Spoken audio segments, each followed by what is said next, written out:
Hello and अस्सलाम वालेकुम। Programme talk shock के लिए मैं हूं एजाज सैयद और मैं हूं आसिफ बशीर चौधरी। आज के टॉक शॉक में बात करेंगे उस ईरानी बहरी जहाज़ के बारे में और उसके अमले के बारे में जिसे अमेरिका ने अपने कब्ज़े में लिया था, मगर अब अमेरिका ने पाकिस्तान पर एतमाद का इजहार करके इन सारी चीज़ों को और अमले को पाकिस्तान के हवाले कर दिया है।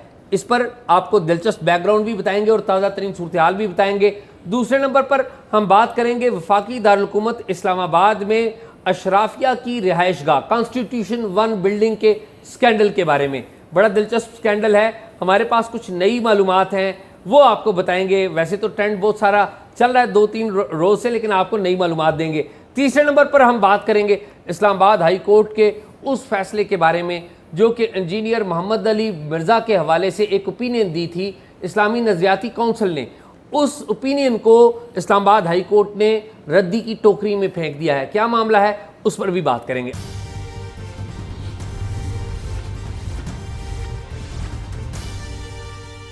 एजाज कैसे हैं आप? आसिफ आप ठीक है? खैरियत से? मैं ठीक ठाक हूँ। क्या नई ताज़ी है? बस नई ताज़ी है कि आपकी बड़ी अच्छी मैचिंग लग रही है। बस आप बड़ी मेहरबानी यंग लग रहे हैं, बाल भी आपके बड़े स्ट्रेट और नहीं, लेकिन खुशी तैयारी आप करके। कुर्ता आपने काला पहना हुआ है माशाल्लाह, जैकेट आपने पहनी हुई है और आप जो है और एजाज ठीक ठाक? बस दुआएं। एजाज, पाकिस्तान को ही क्यों वापस किया गया ईरानी जहाज़ और अमला? पहले तो हम सुनते हैं ना कि मतलब गांव का चौधरी है कोई अगर, तो वो यूएन को देगा, अमेरिका सुपर पावर है, तो यूएन के हवाले नहीं किया, ईरान के हवाले नहीं किया, पाकिस्तान के हवाले किया। ये क्या बड़ी मज़े की लग रही है हमें स्टोरी। आसिफ बिल्कुल मज़े की स्टोरी है। 19 अप्रैल को एक ईरानी बहरी जहाज़ जो है जो कि शंघाई से निकला था और उसने ईरान की बंदर अब्बास जो है बंदरगाह वहाँ पर जाना था, उसको स्ट्रेट ऑफ हार्मूज से अमेरिका ने कब्ज़े में ले लिया था और उसमें 22 जो क्रू के मेंबर्स थे उनको भी कब्ज़े में ले लिया। और फिर उसके ऊपर बड़ी खामोशी होती रही। हमने इस प्लेटफॉर्म पे उसका पीछा किया और जानने की कोशिश करते रहे कि ये मामला क्या है, क्योंकि आपको पता है पाकिस्तान एक सालिस का और मेज़बान का किरदार भी अदा कर रहा था और ईरान ने मुतालबा किया था। 2 मुतालबे बुनियादी थे। एक तो ये कि हमारी जो बहरी जहाज़ है वो और उसका जो अमला है उसे रिलीज़ किया जाए, दूसरा स्ट्रेट ऑफ हॉर्मूज़ की जो ब्लॉकेड है उसको खोल दिया जाए। और ये मुतालबा किसके ज़रिए किया गया था? पाकिस्तान के ज़रिए किया गया था। तो ईरान के बेसिकली 2 मुतालबात थे। एक मुतालबा था कि स्ट्रेट ऑफ हॉर्मूज़ की जो अमेरिका ने ब्लॉकेड की हुई है उसको खोल दिया जाए। दूसरा मुतालबा था कि उनका जो बहरी जहाज़ और 22 रुकनी अमला है उसको रिहा किया जाए। और आपको पता है कि ये बहरी जहाज़ के बारे में बता चुका हूँ कि ये चीन की शंघाई की पोर्ट से ये निकला था और उसने बंदरबाज जाना था। सही। अब हुआ यह है कि एक मुतालबा जो है वो तो पूरा का पूरा मान लिया गया है। 22 जो अरकान हैं इस जहाज़ के इस अमले के बहरी जहाज़ के, उनको गुज़िश्ता रात पाकिस्तान के हवाले किया गया है। कुछ और 2-3 और भी थे जिन्हें एक और मुल्क के हवाले किया गया था।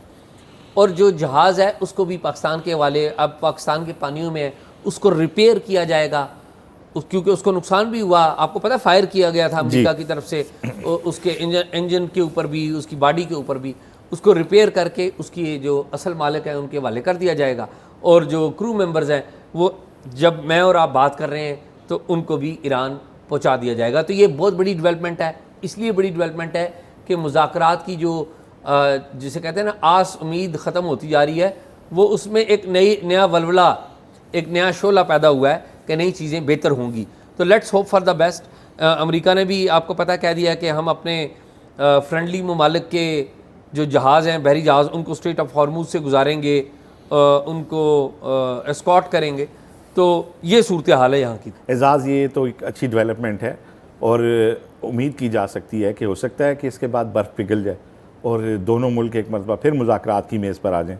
क्योंकि देखें, जब तक ये मसला हल नहीं होता, दुनिया की इकॉनमी के लिए जो है उसके अंदर बड़े मुज़मरात हैं। देख लें पाकिस्तान में पेट्रोलियम प्राइसेस देख लें, अनसर्टेनिटी का माहौल है। तो एक अच्छी डेवलपमेंट अल्लाह करे कि इसके बाद दूसरी जो डिमांड है उसके ऊपर भी कोई फ्रीकैन किसी न किसी हवाले से राज़ी हो जाए, तो कोई एक ऐसी सूरत हाल निकल आए कि दुनिया तसादुम से भी बच जाए और मुल्कों के जो मामलात हैं वो दुरुस्त हो जाएँ। तो अच्छी पेशरफ्त है, नो डाउट अच्छी पेशरफ्त है। लेकिन आसिफ ये तो अमेरिका ईरान का मामला तो मेरे ख्याल में अभी चलेगा और मैं आपको अपनी एक ओपिनियन दे रहा हूँ बेस्ड ऑन उन लोगों की ओपिनियन से जो इस सारे मामले से जुड़े हुए हैं।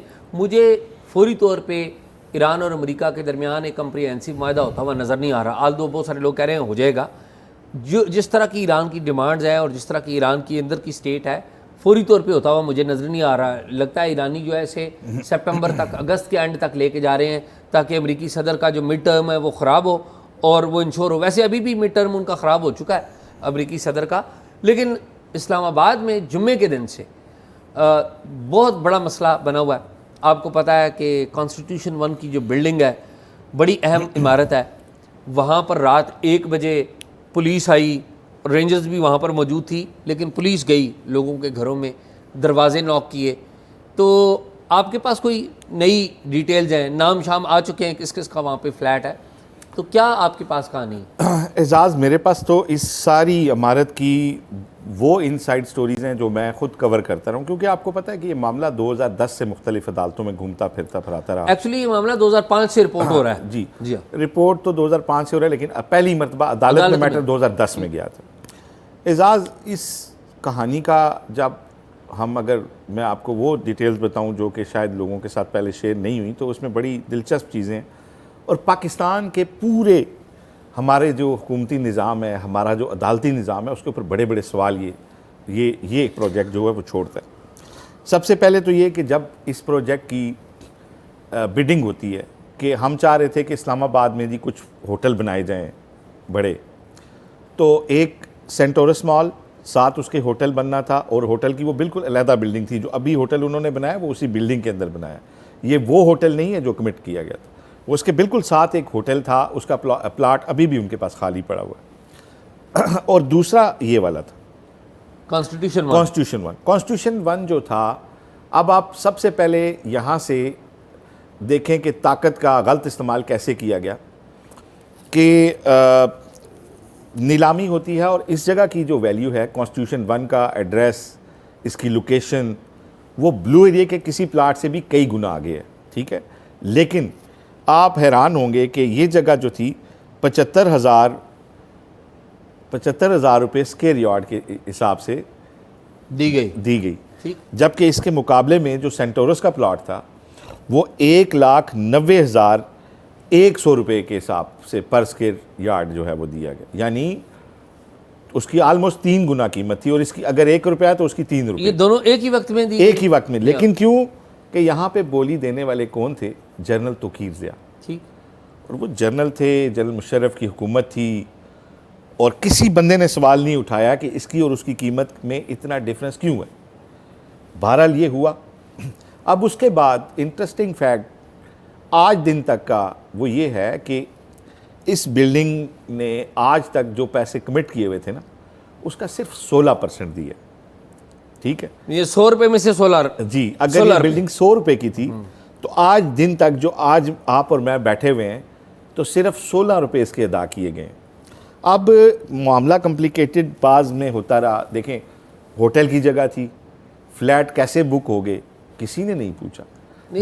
होटल एंड फ्लैट कि एक जो टावर था वो होटल का था, दूसरा बुनियादी तौर पे ये होटल की जगह थी। इसके अंदर कुछ और प्रोजेक्ट भी बनने थे, लेकिन होटल बनना था। किसी बंदे ने इनसे ये सवाल नहीं किया। नैब का दफ्तर 1 किलोमीटर भी दूर नहीं है शुरू से, नैब हेडक्वार्टर जो पुरानी बिल्डिंग थी वो भी। किसी बंदे ने इनसे सवाल नहीं किया, किसी हुकूमती इदारे ने नहीं किया। लोगों के हवाले से जो है बात, जिस तरह हमारे बड़े भाई हैं असातिज़ा में आते हैं अबसार आलम साहब, उनके पैसे जेन्युइन थे, वो बड़ा सोशल मीडिया के ऊपर इसके ऊपर लिख रहे हैं। और भी बड़े लोग हैं जिनके पैसे जेन्युइन होंगे, बहुत सारों के जेन्युइन होंगे, लेकिन बोल जो रहे हैं ना सोशल। जी।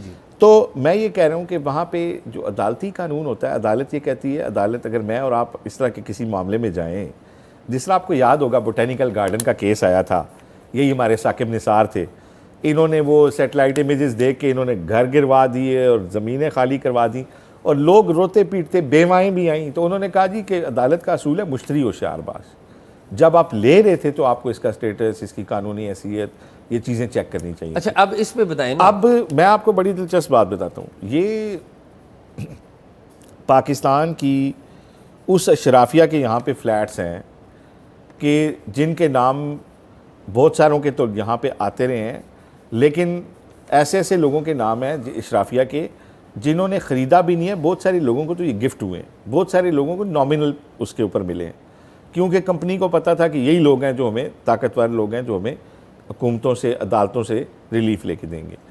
आप जो मैंने इस केस के हवाले से इसकी आज मैंने फ़ाइल देखी और उसमें से कुछ नाम मैंने नोट किए, तो उसमें साबिक chief justice Pakistan justice Nasirul मुल्क, साबिक कायम मकाम वज़ीर आज़म भी, ठीक है, कायम मकाम वज़ीर आज़म इलेक्शन कायम भी मकाम वज़ीर करवाया, आज़म, जी, उन्होंने जो इलेक्शन भी मुतनाज़ा तरीन करवाया। इलेक्शन है जी 2018 का और 2024 के दो मुतनाज़ा तरीन इलेक्शन है ना। हाँ जी, तो अच्छा, 2018 के इलेक्शन में वज़ीर आज़म। अच्छा, वसीम सज्जाद साहब हमारे बड़े नामी ग्रामी साबिक चेयरमैन कानूनदान सेनेट भी हैं, साबिक चेयरमैन सेनेट भी हैं, कायम मकाम सदर कई मरतबा रहे हैं। हमारे जनाब गवर्नर स्टेट बैंक अशरफ साहब जो थे, उनका फ्लैट था यहाँ पे। साफ़ियों में तो अबसार आलम और नसीम ज़ारा के नाम मैंने उसमें देखे। अच्छा, इमरान खान साहब जो हैं उनका फ्लैट था, और इमरान खान साहब ने अदालत के फ़ैसले को चैलेंज भी किया इस हवाले से, ठीक है ना। एक जो थी सादी हयात, एक पटिशनर थी, उनके साथ ये को पटिशनर थे, ये 10 लोग थे, इमरान खान भी इसमें शामिल थे, जिन्होंने अदालत के फ़ैसले को चैलेंज किया था जब इस्लामाबाद हाई कोर्ट ने कहा था कि इसको गिरा दिया जाए, ठीक है जी। अच्छा, और ये वो लोग, ये वो शहरी भी थे जिन्होंने कहा था कि हमारे पैसे हमें वापस किए जाएँ, ठीक है ना। अच्छा, इफ्तिखार हुसैन चौधरी साबिक चीफ जस्टिस पंजाब फवाद जो हैं इनके चचा। अच्छा, इसी तरह ख्वाजा आसिफ जो हैं उनके बेटे के नाम पे एक फ़्लैट है। कशमाला तारिक जो हैं उनके नाम पे एक फ़्लैट है। इसी तरह एतजाज़ एहसन जो हैं उनकी बेटी के नाम, ज़ैनब के नाम पे एक प्लॉट है, इसके अंदर फ़्लैट है, ठीक है जी। तो अब जब CDA इस मामले को लेके अदालत में गया और बड़ा वकील करने की कोशिश की, तो पता ये चला कि कोई बड़ा वकील कानूनी आईनी ऐसा नहीं है जिसको या तो इस कंपनी ने फ़्लैट ना दिया हो, या उनके जो हैं वो पैनल पे वो ना हो। ज़ाहिर है फिर वो मुखालिफ साइड से पेश नहीं हो सकते। तो बड़ा इंटरेस्टिंग फैक्ट आपको बताऊं, काशिफ अली मलिक एक यंग वकील हैं, चौधरी एतजाज़ एहसन के जूनियर भी रहे हैं, उनकी लॉ फर्म में काम करते थे, बड़े ब्रिलियंट वकील हैं माशाल्लाह।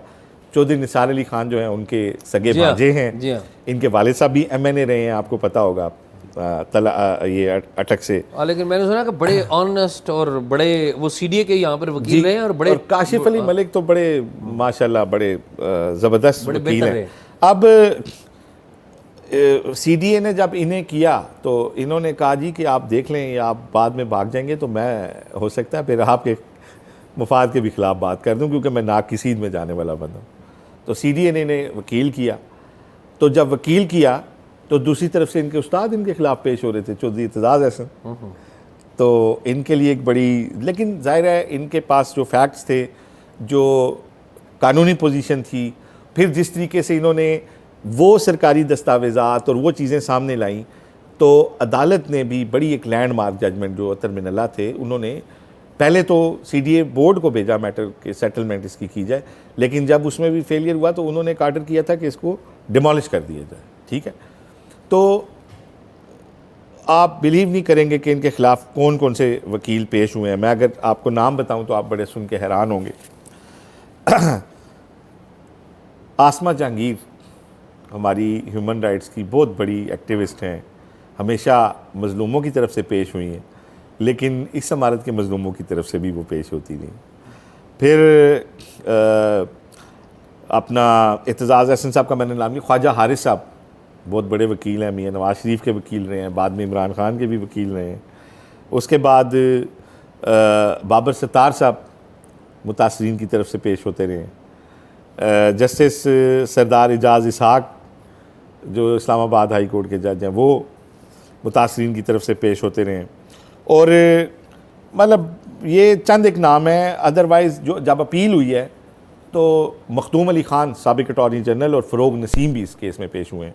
लेकिन हमारे जो यंग, अब इतने भी यंग नहीं है, सीनियर हैं, लेकिन डेडिकेटेड हमारे जो काशिफ अली मलिक, जिनकी तस्वीर आप स्क्रीन पे देख रहे होंगे, इन्होंने अदालत सुप्रीम कोर्ट में भी जो है इसका बड़ा ज़बरदस्त दिफा किया। लेकिन एजाज़ सबसे जो बुरी बात इस सारे एपिसोड की थी वो क्या थी? सुप्रीम कोर्ट ऑफ पाकिस्तान में इस मैटर की अपील आती है। जस्टिस साकिब निसार अपनी रिटायरमेंट के आखिरी दिन इस केस को अपने सामने फिक्स करते हैं। बेंच के अंदर कौन है? इजाजुल एहसन। इजाजुल एहसन सुप्रीम कोर्ट के वो जज हैं जो इस ट्विन टावर के जो कंपनी थी BNP उसके लीगल एडवाइज़र हैं।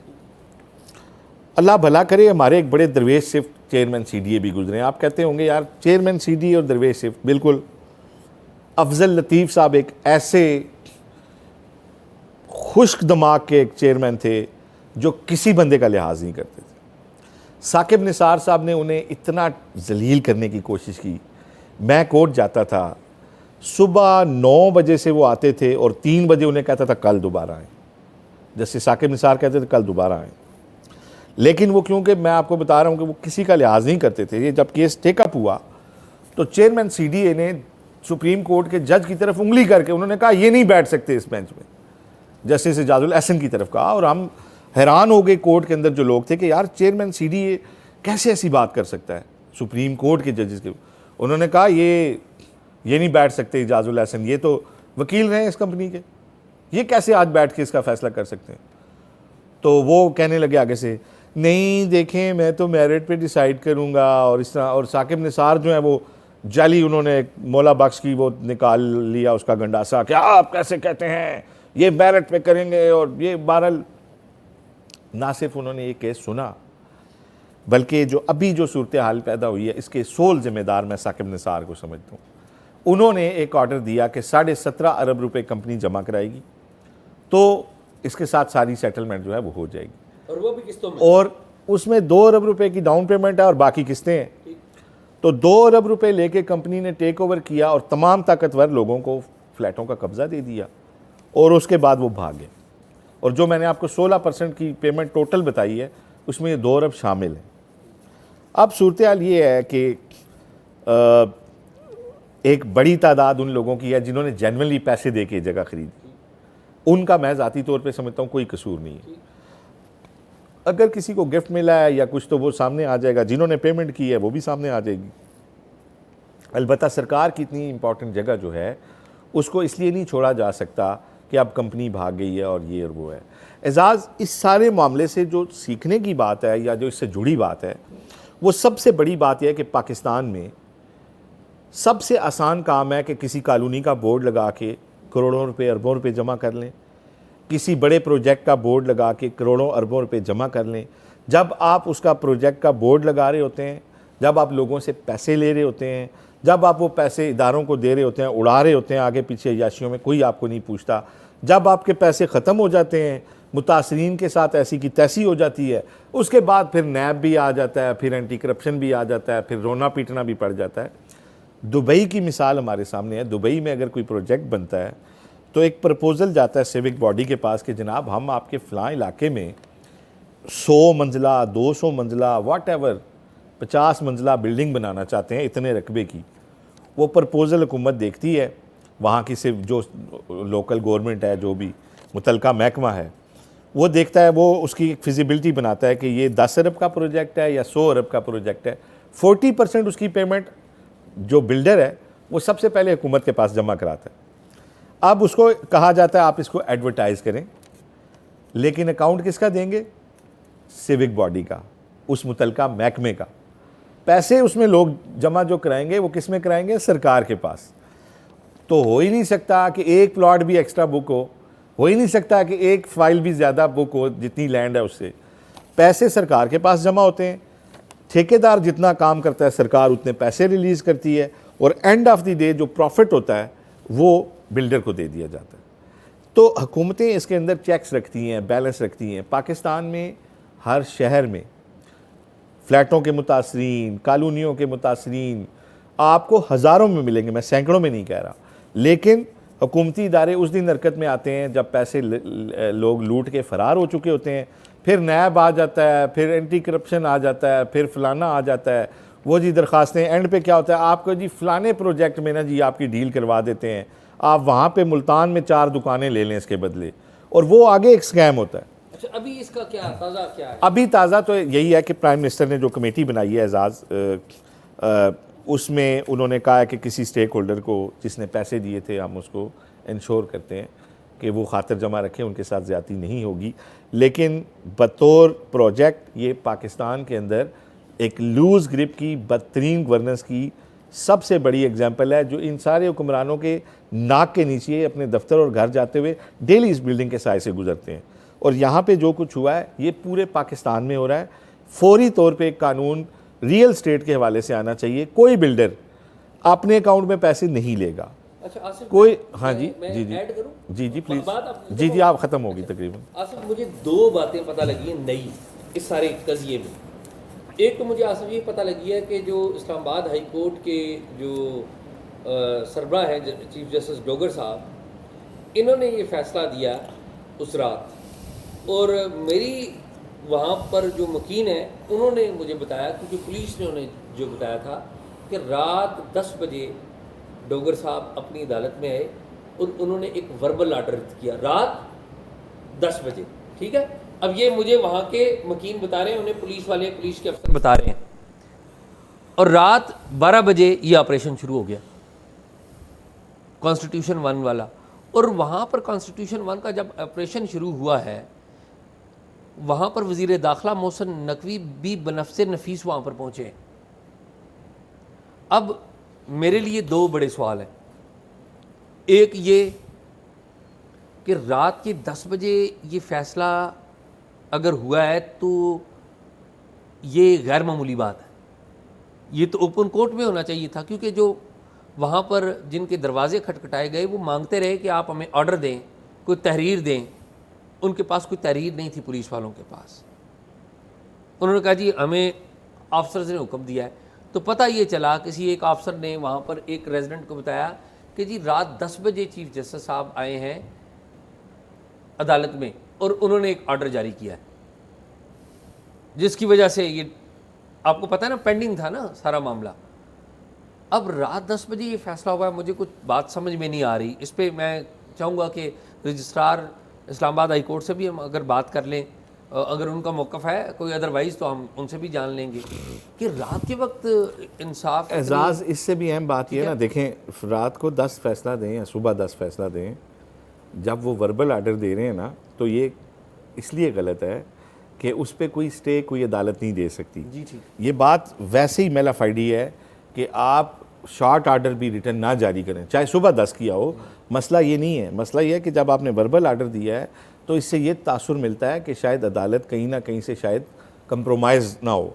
फिर देखें आप 3 छुट्टियाँ थीं, लेबर डे की, हफ्ते की, इतवार की, तो उससे भी एक तासुर मिला। लोगों ने कहा कि ये शायद इसलिए किया गया है कि हम कहीं से अदालत से स्टे ना ले सकें। अच्छा, अब जो कमेटी जो है ना, कमेटी की मंगल के रोज़ हियरिंग है और कोई 7-8 बंदों को बुला लिया गया है। 2 बातें हो गई। तो खैर ये जूं आगे बढ़ेगा हम उसके ऊपर करेंगे बात। आसिफ, इसके ऊपर ना ये एक और कोर्ट का केस है जो मैं डिस्कस करना चाहता हूँ और आपको क्रेडिट भी एक देना चाहता हूँ।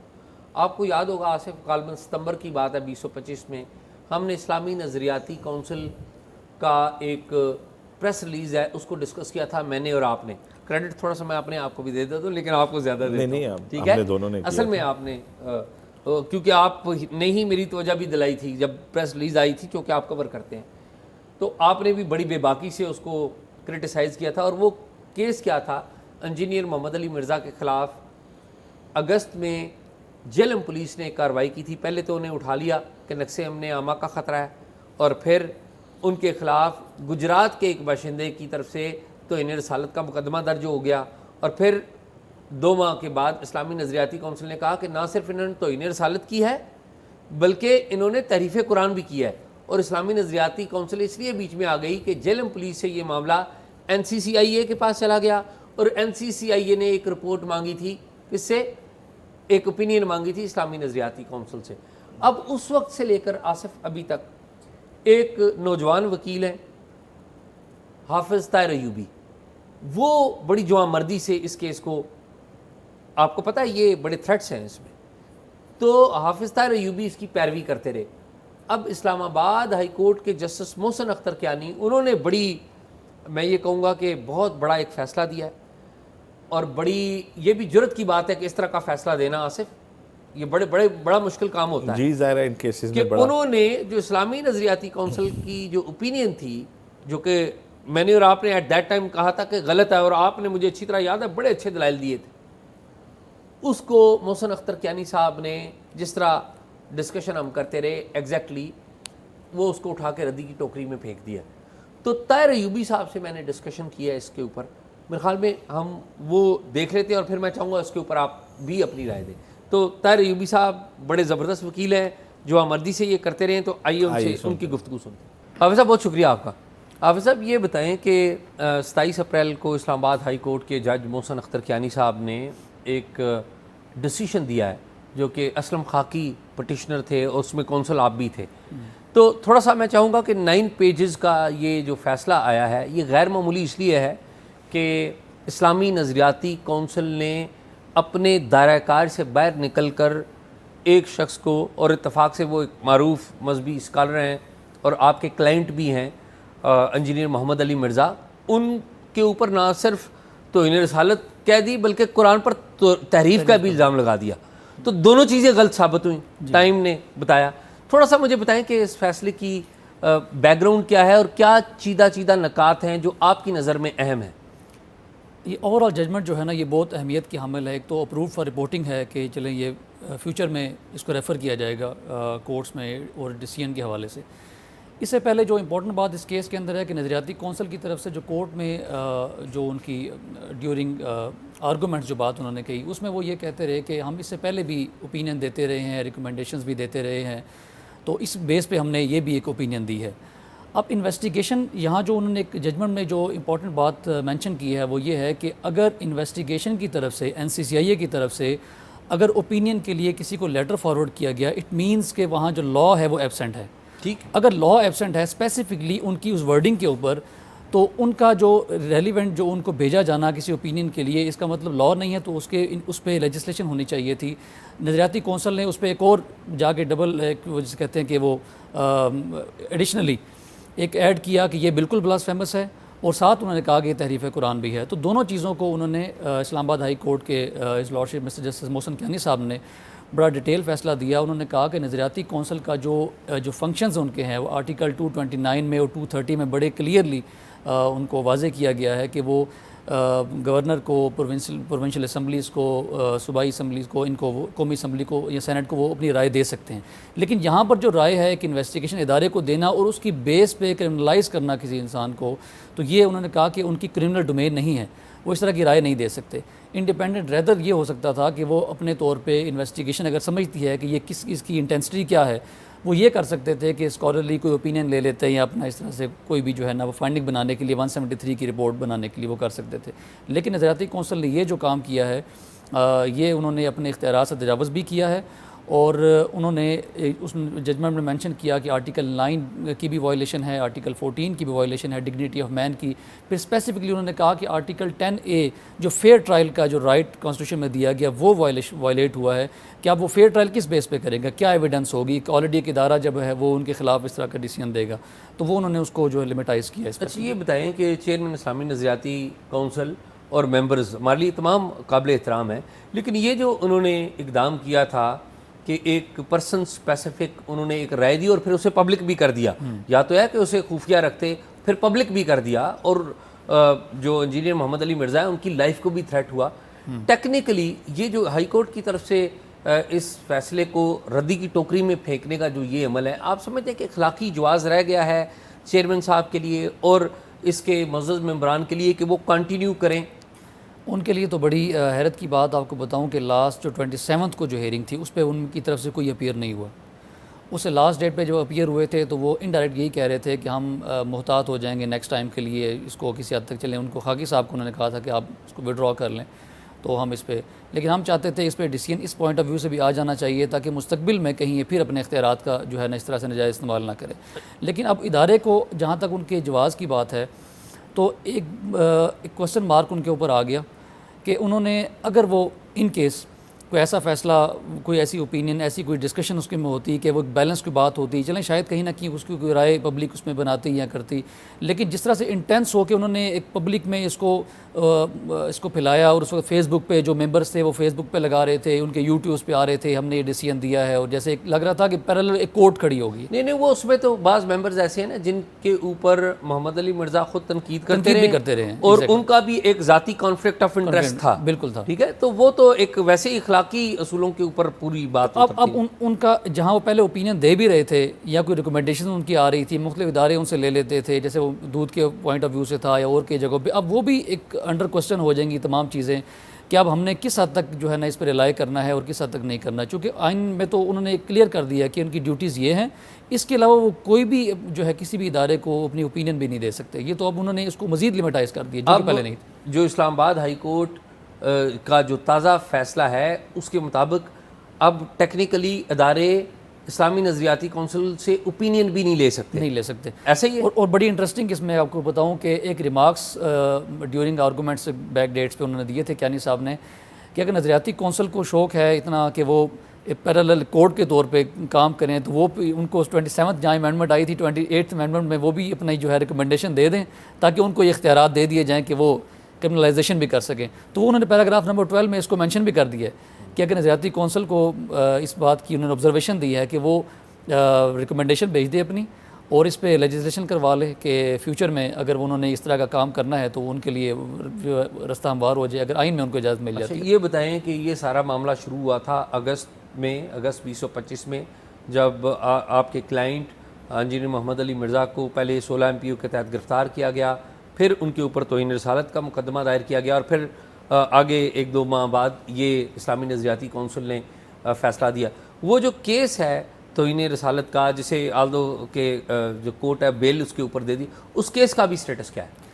केस का चलान अभी उसकी जो इन्वेस्टिगेशन है वो भी पेंडिंग है और अभी तक पेंडिंग है? अभी तक पेंडिंग है, उसका वेट कर रहे थे, उसमें अभी चलान उसका सबमिट नहीं हुआ उसका, तो वो भी डिस्कशन होगी। चूँकि अब ये एक फ़ैसला जो आया है इसके बाद देखा जाएगा कि उसको किस तनाज़र में लिया जाएगा, क्योंकि अब पहले तो ये था कि NCCI के पास एक बड़ी क्लियरली उनको था कि इसमें किसी का रेफरेंस कोट करना जो है वो आनत रसूल में या रसालत में नहीं आता, ब्लास्फेमी में नहीं आता। अब ये मामला है कि इस पर क्लैरिफिकेशन भी आ गई, जिसको बेस बना रहे थे कि नज़रियाती कौंसिल की ओपिनियन है, अब वो ओपिनियन को हाई कोर्ट ने declare null and void declare कर दिया है और अनकॉन्स्टिट्यूशनल डिक्लेयर कर दिया है। उसके बाद अब इसकी हैसियत तो ख़त्म हो गई। अब उनके पास NCCI के पास ऐसी कोई चीज़ जवाज़ नहीं रह गया कि अब वो क्रिमिनलाइज़ करें और वो चलान में उनको गिल्टी करें।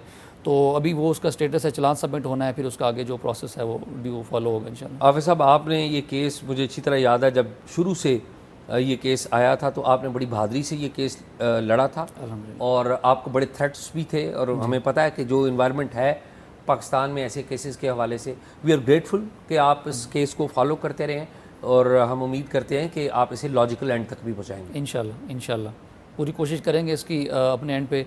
जिस दिन से स्टार्ट हुआ है 16 MPO 24 अगस्त से स्टार्ट हुआ और फिर ऑनवर्ड इनकी जो अरेस्ट वाला मामला हुआ, फिर 9 सितंबर को इनको उन्होंने यहाँ ट्रांसफ़र किया और फिर 23 को इसकी ओपिनियन आई, और ओपिनियन के बाद से फिर जो एक पब्लिक के अंदर एक मैसेज गया, और वो नो डाउट इस तरह की ओपिनियन आने के बाद पब्लिक में एक तासुर जा रहा था कि शायद जो है वो इन्होंने जेन्युइनली कोई ब्लास्फेमी की है, और कोई भी उठता और कोई भी जो है वो उनको मर्डर कर देता है तो वो कहते ये जायज़ है। तो इस तरह की सिचुएशन को बड़ा उन्होंने इस जजमेंट के अंदर क्रिटिसाइज़ भी किया है और उनको डिफरेंट पैराग्राफ में रिपीटेडली उन्होंने इसको एड्रेस किया है। तो होप्स हो कि इसके जजमेंट के आने के बाद चीज़ें डिफरेंट होंगी और इससे बहुत एक मैसेज जाएगा इस हवाले से, और फ्यूचर में भी इनको जो है रेफ़र किया जाएगा और केस में बड़े इफेक्ट। आखिरी सवाल क्विकली, जो इस केस का ये जो फैसला है उसका बाकी जो इस तरह के इल्ज़ामात जो लगते हैं ब्लास्फेमी के, उनके ऊपर कोई असरात देखते हैं?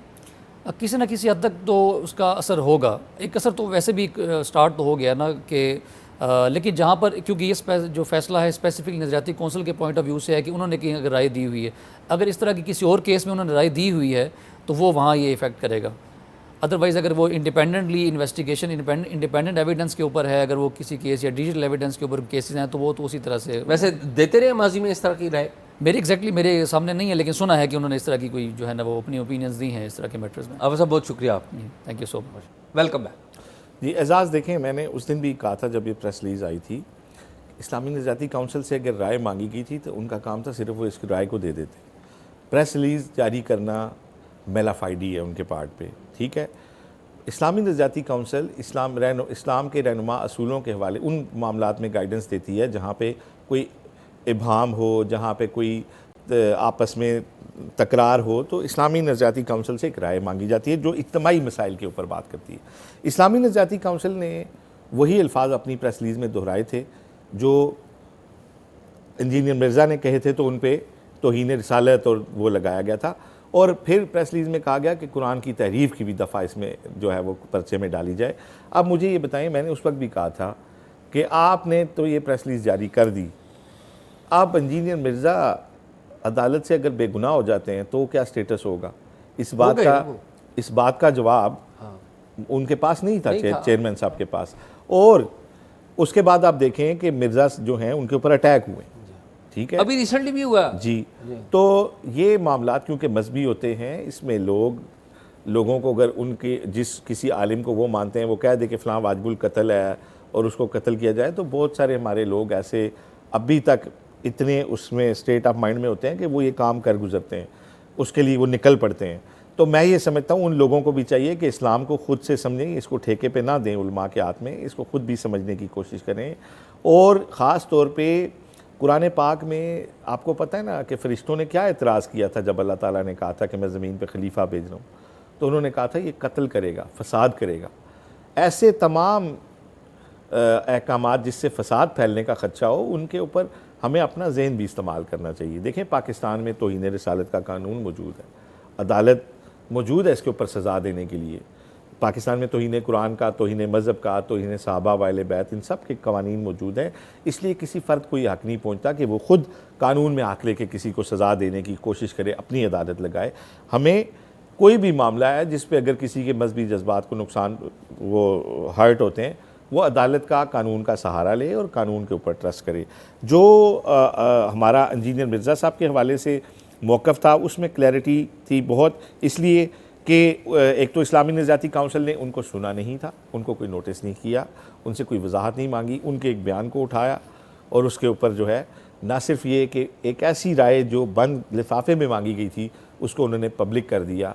तो बहुत सारे लोगों ने ये भी कहा कि इस इस्लामी नज़रियाती काउंसिल में वो लोग बैठते हैं जो इंजीनियर साहब के हवाले से अच्छी राय नहीं रखते, लिहाजा उन्होंने उस बायसनेस की वजह से ये सारा काम किया। इस सारे मामले में सबसे आखिरी जो मैं वर्ड कहूँगा, इसमें इस्लामी नज़रियाती काउंसिल की साख को नुकसान पहुँचा। आसिफ, याद है आपको कि उस पर मैंने बड़ी तनकीद की थी और मैंने चेयरमैन साहब को भी और बाज़ मेंबर्स को भी तनकीद की, और बाद में अल्लामा ताहिर अशरफी साहब उन्होंने मुझसे रब्ता भी किया था और हमने उनको यहाँ पर दावत भी दी थी, वो आए भी थे।